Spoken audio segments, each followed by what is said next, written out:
Students, आपण आतापर्यंत adaptation in प्लांट्समध्ये adaptation कसं होतं. ॲडॅप्टेशन म्हणजे ग्रॅज्युअल चेंजेस, सराउंडिंगनुसार त्याच्यामध्ये काही चेंजेस झालेले असतात, त्याला आपण ॲडॅप्टेशन म्हणतो. ते ॲडॅप्टेशन ॲनिमलमध्ये कशा आहे ते पाहिलं. तर आज आपण ॲडॅप्टेशन इन ॲनिमल्स याच्यामध्ये पाहणार आहेत. बघा, तुम्हाला पहिल्यांदा सांगितलं, make a list of animals in your surrounding. तुमच्या अवतीभोवती राहणाऱ्या ॲनिमल्सची जर तुम्ही लिस्ट बनवली, म्हणजे कॅट असेल, डॉग असेल, काऊ, फॉक्स, नंतर टायगर, यासारख्या अनेक लिस्ट जर बघितल्या तर तुम्हाला त्याच्यामध्ये काय जाणवतं. Compare the diversity of animal listed by your friends with your list. Discuss the habitats, त्यांच्या सवयी असतील, फूड हॅबिटाट्स, त्यांची खाण्याची पद्धती असेल, कॅरेक्टरिस्टिक्स ऑफ बॉडी स्ट्रक्चर, त्यांची बॉडी जी आहे त्यांची रचना असेल, त्यांचे व्हर्टिबल कॉलम प्रेझेंट असतील किंवा काही ॲबसेंट असतील, तर त्यांचे विंग्स असतील, गिल्स असतील, टेल्स, यासारख्या याच्यामध्ये तुम्हाला त्याची व्हरायटी दिसेल. तर याच्यामध्ये बघा, आपल्याला सांगते, what differences do you see between terrestrial and aquatic animals. Terrestrial means जमिनीवर राहणारे आणि ॲक्वॅटिक ॲनिमल्स म्हणजेच पाण्यात राहणारे. याच्यामध्ये जर तुम्ही डिफरन्स पाहिला तर तुम्हाला कोणता जाणवतो. मासा, आपल्याला जे माहिती आहे, ॲक्वॅटिक पाण्यामध्ये राहणारा फिश, आणि टेरेस्टेरियल मग आपण कोणताही घेऊ, डॉग घेऊ, कॅट घेऊ, यासारखं कोणताही घेतला तर त्याच्यात तुम्हाला डिफरन्स मेन काय जाणवेल. त्यांची स्किन वेगळी असते, त्यांचा बॉडी शेप वेगळा असतो, त्यांचं जे काही त्याला आपण असं म्हणू की नोज जे आहे ते सुद्धा त्याची रचना वेगळी असते. का असते तर ह्याचं आपल्याला इथं खाली सांगता येईल. As compare to terrestrial animals, the skin and body shape of aquatic animals appear to have undergone changes. Fishes have scales असतात ऑन द स्किन. फिश काय करतं, स्केलच्या सहाय्याने काय करत असतं, श्वास घेत असतं. आणि टेरेस्टेरियलवरती मात्र जे ॲनिमल आहे त्यांना नोज असतं. हा एक डिफरन्स आपल्याला सांगता येईल. फिन्स, नंतर their body tapers towards both its ends. जर फिश जर पाहिला, बघा खाली फिश दाखवला आहे, हा फिश पाहिला तर तुम्हाला या फिशमध्ये काय दिसतं. फिशमध्ये या फिशचा जो आकार आहे तो स्पिंडल शेप आहे. स्पिंडल शेप म्हणजे काय, तर दोन्ही टोकाला तो निमुळता आणि सेंटरमध्ये मात्र हा फुगीर असतो. त्याला आपण म्हणायचं काय, स्पिंडल शेप. ठीक आहे. तर हा जो शेप आहे तो का असतो तर त्याला स्विम करण्यासाठी त्याचं वेट, जी रेजिस्टन्स पॉवर आहे त्या वॉटरला विरोध, रेजिस्टन्स पॉवर्स कमी असते. अशा पद्धतीने आपल्याला फिशचं स्ट्रक्चर सांगता येईल. तुम्हाला खाली काही क्वेश्चन विचारलेत बघा. ऑफ व्हॉट यूज, असं विचारलं question. Observe the bodies of frog, duck and tortoise. Frog म्हणजे बेडूक असेल, डक म्हणजे बदक असेल, आणि टॉर्टॉइज कासव. या तीन ह्याचा जर तुम्ही फरक पाहिला तर तुम्हाला काय, तीन ॲनिमल्स जर पाहिले तर तुम्हाला खाली त्याच्यावर क्वेश्चन विचारला आहे. What use are their legs to these animals. हे तिन्ही ॲनिमल्स त्यांच्या लेग्सचा वापर कशासाठी करत असतील तर त्याचा आन्सर सांगता येईल स्विमिंग. ठीक आहे. नंतर क्वेश्चन सेकंड तुम्हाला विचारला आहे, what helps frogs to breathe under water. Frog पाहिला आपण, ॲम्फिबियन आहे, तो दोन्ही ठिकाणी जमिनीवर राहतो, टेरेस्टेरियलवर राहतो आणि ॲक्वॅटिक आणि पाण्यातसुद्धा राहतो. तर त्याच्यामध्ये तो पाण्यात असताना कशाचा वापर करतो, स्किन जे आहे आपली त्वचा, त्याच्या साह्याने हे फ्रॉग्स आपले श्वास घेण्याची प्रक्रिया करतात. तिसरा क्वेश्चन तुम्हाला विचारला आहे, of what use are long hind legs of frog. पाठीमागचे जे काही हिंड लेग्स आहेत, लांब असलेले लेग्स आहेत, ते फ्रॉग कशासाठी यूज करतात तर जंप करण्यासाठी, फॉर यूज जम्पिंग.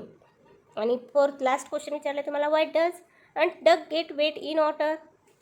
डक जे आहेत ह्या वॉटरमध्ये ओले का होत नाही आहेत, कारण ह्या डकमध्ये एक काय असतो, वॅक्सी, त्यांचे वॅक्सी फिदर्स असतात. वॅक्सी म्हणजे मेणासारखे असलेला एक थर असतो ज्याच्यावरून पाणी आतमध्ये जात नाही तर ते खाली पसरलं जातं, म्हणजे एक तेलकट, त्याला आपण वॅक्सी फिदर्स असं म्हणतो.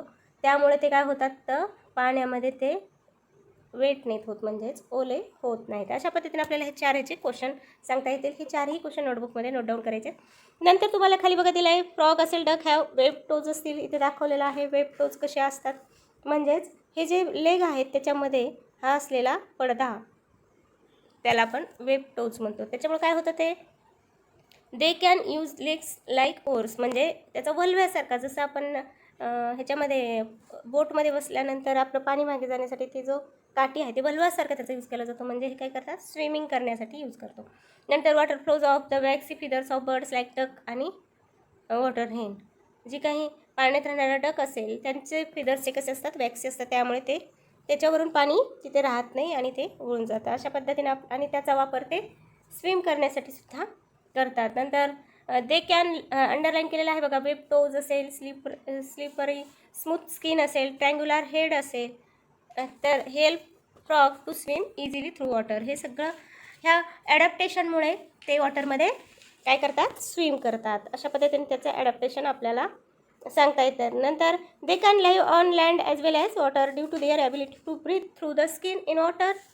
आपण आत्ताच पाहिलं की हे काय करतात वॉटरमध्ये स्किनच्या सहाय्याने ब्रीदिंग करतात, तर लँडवरती नोजच्या सहाय्याने. अशा पद्धतीने आपल्याला ह्याचं ॲडॅप्टेशन सांगता येईल. नंतर तुम्हाला खाली आणखी क्वेश्चन विचारला, make a list of names of, जसं हा फ्रॉग होता तसंच तुम्हाला ॲम्फिबियन्स जो आहे पाण्यात राहणारा आणि जमिनीत राहणारा एखादा तुम्हाला सांगायचं आहे आणि त्याची तुम्हाला ॲडॅप्टेशन लिहायचं आहे. टॉर्टॉइससुद्धा ॲम्फिबियन्स आहे, त्याचे ॲडॅप्टेशन लिहू शकता तुम्ही. नंतर सेकंड ॲडॅप्टेशन आहे ग्रासलँड ॲनिमल. ग्रासलँड म्हणजे जे काही ग्रासलँडमध्ये म्हणजे गवतीय प्रदेशामध्ये राहणारे जे वनस्पती आहे ॲनिमल्स आहेत त्यांच्यामध्ये ॲडॅप्टेशन काय असतं. कार्निव्हेरस म्हणजे हर्बिव्हेरस जे त्याला आपण म्हणू हिंस्र प्राणी जे आहेत, वाईल्ड डॉग असेल, फॉक्स असेल, टायगर असेल किंवा लायन, हे कसे असतात स्ट्रॉंग लेग्स असतात. त्याला का असतात, to run fast and capture their prey. Prey म्हणजे त्यांचं भक्ष्य, जे अन्न ज्याच्यावर म्हणजे एखादा प्राणी पकडून ते स्वतःचं अन्न करतात, जे प्राणी पकडलेलं आहे त्याला म्हणायचं prey. They have claws and their canine teeth are sharp and pointed. त्यांचे जर क्लॉज असतील आणि ते क्लॉज कसे असतात, ते क्लॉज तुम्हाला असं सांगता येईल, आणि टीथ कसे असतात शार्प असतात, त्यामुळे काय होतात त्यांचं जे प्रे आहे ते लवकर कॅप्चर करू शकतात. What is the function of such teeth. जे काही कॅनिन टीथ आहेत, असं का त्यांचं फंक्शन काय असेल, तर जे भक्ष्य पकडलेलं आहे टोकदार असल्यामुळे टीथ ते काय करतात लवकर कॅच केलं जातं. नंतर तुम्हाला पुढचं आहे अंडरलाईन केलं, टायगर्स हॅव पॅडेड पॉज. म्हणजे टायगरचे जे काही लेग्स आहेत त्याच्या खाली गादीसारखा एक भाग असतो. म्हणजे काय होतं, ते ज्यावेळेस येतात त्यावेळेस त्याची चाहूल ह्या बाकीच्या ॲनिमलला लागत नाही, प्रेला लागत नाही, त्यामुळे ते त्याचं प्रे पटकन कॅप्चर करतात. द आईज हे सुद्धा एक काय आहे ॲडॅप्टेशन आहे. The eyes of predatory carnivorous are located in front of their head. बघा इथे तुम्हाला लायन दाखवलेला आहे, त्या लायनचे जर तुम्ही आईज पाहिले तर ते कसे असतात हेडच्या एकदम फ्रंटला असतात, त्यामुळे ते काय करतात एकदम त्यांना ते प्रे लांब दूर अंतरावर असलेलं प्रे जे आहे, प्रे म्हणजे त्यांचं भक्ष्य जे आहे ते पटकन दिसतं, हे त्यांच्या ॲडॅप्टेशनमुळं. तसंच ॲडॅप्टेशन तुम्हाला हर्बिव्हेरसमध्ये सुद्धा आढळतं. अंडरलाईन केले ब्लॅक लाईन आईज ऑफ हर्बिव्हेरस. हर्बिव्हेरस हा कोणता आहे बघा, इथे दाखवलेला ब्लॅक बक आहे. हा डिअर नाही आहे, तर ह्याला कसं शिंग आहे तो असतो काळवीट, आणि ज्याला कान असतं शिंग नसतात ते असतो हरिण. तर हरिण आणि काळवीट हे जे हर्बिव्हरस आहेत म्हणजे ते वनस्पतीवरती डिपेंड असतात.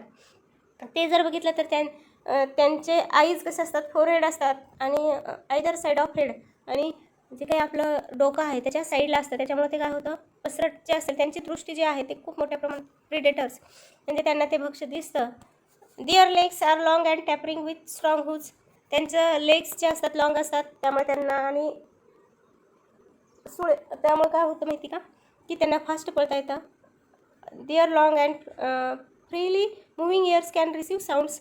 त्यांचे कान जे आहेत ते फ्रीली असतात, त्याच्यामुळे काय होतं त्यांना दूरपर्यंतचं जे डिस्टन्स आहे साऊंड आहे तो त्यांना लवकर ऐकायला येतो. अशा पद्धतीने आपल्याला त्यांचं ॲडॅप्टेशन हर्बिव्हेरसमध्ये सांगता येईल. आता आपण पाहू adaptation in animals of snowy region.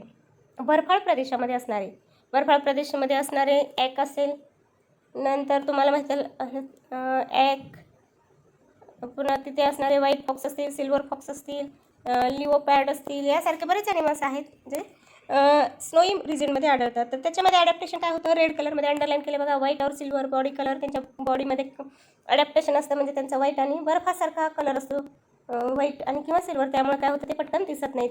Long thick hair असतात जे त्यांचं प्रोटेक्शन थंडीपासून होतं. आणि स्किन यासारख्या गोष्टी असल्यामुळे ते स्नोई रिजनमध्ये राहू शकतात. अशा पद्धतीने आपल्याला स्नोई रिजनचं सांगता येईल. ॲडॅप्टेशन इन एरियल ॲनिमल्स म्हणजे हवेत उडणारे जे ॲनिमल आहेत त्यांचं काय आपल्याला सांगता येईल. मग तुम्हाला क्वेश्चन विचारला आहे, what is the main difference between vehicles on the road and aeroplanes. जे विमान आहेत किंवा जमिनीवर रस्त्यावर चालणारे व्हेकल्स वाहनं आहेत त्याच्यामध्ये तुम्हाला नेमका डिफरन्स काय करतो, तर त्यांचं असलेलं वेट. व्हेकलचं वेट हे जास्त असतं as compare to aeroplane. Aeroplane हे लाईट असतात कारण ते आकाशात उडत असतात, म्हणून एरोप्लेन जे आहेत ते ॲल्युमिनियमपासून बनवलेले असतात. हा मेन डिफरन्स आपल्याला इथे सांगता येईल. तर ह्याच्यामध्ये सुद्धा बघा, spindle shape body of birds also minimize the resistance of air while flying. उडत असताना ह्यांचा जे काही स्पिंडल शेप आहे, आपण मगच पाहिलं स्पिंडल शेप म्हणजे काय, दोन्ही टोकाला निमुळता असेल आणि मध्ये काय असेल, फुगीर असेल, त्याला आपण म्हणतो स्पिंडल शेप. ह्या स्ट्रक्चरमुळे ज्यावेळेस उडत असताना त्यांचा रेजिस्टन्स जो आहे तो मिनिमाइज करण्याची त्यांची क्षमता असते. नंतर आपल्याला सांग विथ हॉलो बोन्स असतील, बॉडी कव्हरिंग असेल, ऑफ फिदर्स असतील किंवा modification of 4 legs in 2 weeks. पुढच्या पायात रूपांतर त्यांचं विंग्समध्ये, पंखामध्ये झालेलं असतं.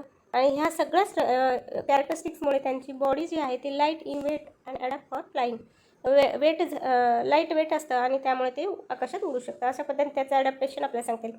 Body of insects also is light in weight and tapers at both ends. They can fly with 2 pairs of wings and also walk in 6 like legs. Bats can fly on the help of पॅटॅजियम.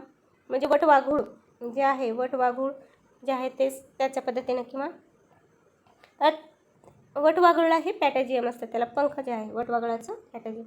नंतर 4 legs and hind legs असतील. अशा पद्धतीने तुम्ही वेगवेगळ्या birds आणि इन्सेक्टचे observation करू शकता. नंतर शेवट आहे ॲडॅप्टेशन इन रेप्टाईल्स. सरपटणारे जे प्राणी आहेत त्याच्यामध्ये ॲडॅप्टेशन नेमकं कसं असतं ते पाहू. Observe from a distance house snakes. साप आहे, अर्थवॉर्म्स असेल म्हणजे त्याला गांडूळ म्हणू आपण. Which organs do they use for creeping. तर ते मसल्सचा यूज करतात. Are there any special changes for that purpose. कोणते स्पेशल चेंजेस झालेला आहे. Note any such changes animals like house lizard, पालसेन किंवा गार्डन लिझार्ड, सरडा, क्रोकोडाईल, मगर यासारखे जे ॲनिमल्स आहेत रेप्टाईल्स ते कशाचा यूज करतात. Use there muscles for creeping करण्यासाठी मसल्सचा यूज करतात. Similarly show adaptation in skin, soles of feet, body कलरमध्ये सुद्धा बघा तुम्ही, ह्याच्यामध्ये त्यांचं नेहमी कलर चेंजेस होत असतो. तो जर ज्या सिच्युएशनमध्ये असेल त्या सिच्युएशनमध्ये त्याचा कलर करतात, कारण हे सगळं ॲडॅप्टेशनसाठी. House lizard and monitor lizard have clawed toes and thin slows, where snakes have scaly skin. अशा पद्धतीने त्याच्यात ॲडॅप्टेशन असतं. नंतर आहे adaptation for food in animals. ॲनिमलमध्ये जे काही ॲडॅप्टेशन होतं ते कसं. We can categorise animals as herbivorous, जे काय म्हणू आपण वनस्पतीवर डिपेंड आहे त्याला हर्बिव्हरस, आणि कार्निव्हरस म्हणजे जे हर्बिव्हरस ॲनिमलवरती डिपेंड असतील त्यांना. Special adaptations are in each category to make their process of feeding easy. We will discuss this greater detail in chapter in nutrition. न्यूट्रिशनमध्ये याच्याबद्दल आपण डिटेलमध्ये आपण पाहू. आणि याच्यासाठी तुम्हाला नॅशनल जिओग्राफिक, वाईल्ड किंवा डिस्कवरी हे जे चॅनल आहेत ते जर तुम्ही पाहिले तर तुम्हाला पूर्ण ॲनिमल, बर्ड्स याच्याबद्दल, प्लांट असतील याच्याबद्दल माहिती मिळून जाऊ शकते. अशा पद्धतीने आपल्याला ॲडॅप्टेशन इन ॲनिमल्स हा जो भाग आहे तो